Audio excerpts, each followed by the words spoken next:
Hey everyone, it's Phil Wade. How are you today? I am the CEO of Dalton Wade Real Estate Group. Dalton Wade Real Estate Group is about 2,000 agents in several states, primarily Florida, Texas, Georgia, Alabama, Tennessee, and North Carolina. So I'm doing this video to kind of give our clients, those are the sellers and buyers that we work with, kind of an update on the changes from the National Association of Realtors.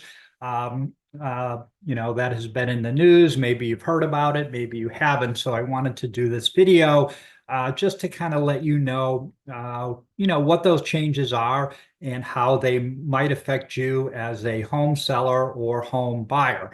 So let me start with selling a home. So again, what's changed there is really not too much. We have some new listing agreements. Those listing agreements now explicitly state that commissions are negotiable, that commissions are not set by state law. You as a seller now, and you had the same option before, whether you want to offer compensation to the buyer's agent, right? So offering them compensation, the benefit is that they are more inclined to bring their client by. Many buyers are instructing their buyer's agents to only show houses where sellers are offering compensation to their buyer's agent. So, but it is strictly up to you as a seller if you want to do that. You don't have to. There's no requirement. So you can certainly do that. Or another way is to possibly offer a concession that is a credit to the buyer, and then that credit or concession can be used to pay their buyer's agent. On the buyer side, now every buyer will be required before seeing or touring a home to sign an agreement with the brokerage. There are several buyer broker type agreements. Some are, well, I call them a showing agreement or a property pre-touring agreement. Those agreements, again, they're non-exclusive, meaning you can enter into that with someone else as well. It does state what the commission is that you will be paying your buyer's agent if the seller is not.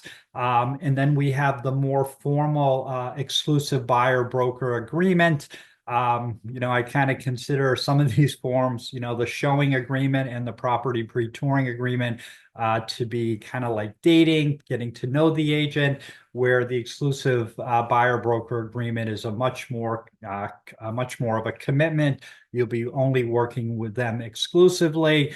And again, if the seller is not offering compensation, then you as the buyer will be required to pay your agent. Most sellers seem to be offering compensation to the buyer's agent. Again, you as a buyer can instruct your agent to only show homes that are offering compensation for them. Another way for your buyer's agent to be compensated is through a seller's concession, a seller's credit, where they're giving you a credit towards your closing costs, prepaids, and non-allowable expenses. And then that credit can be used to pay your buyer agent. So everyone, at least in my opinion, everyone needs a listing agent to help them. And certainly everybody needs a buyer's agent to make sure that as a buyer, your interests are protected. Your buyer's agent will negotiate the best price for you. And on the listing side, that listing agent will negotiate the best price for the seller. So important for both sides to have representation. So again, not too much has changed, just a little bit more transparency in terms of what is disclosed to both sellers and buyers. So hopefully this video has been helpful and you've learned a little bit. If you have any questions or would like to know more, you can certainly shoot me an email at phil@daltonwade.com. That's PHIL at DALTONWADE.com. All right, everyone, have a great day and thank you for tuning in. Thank you so much.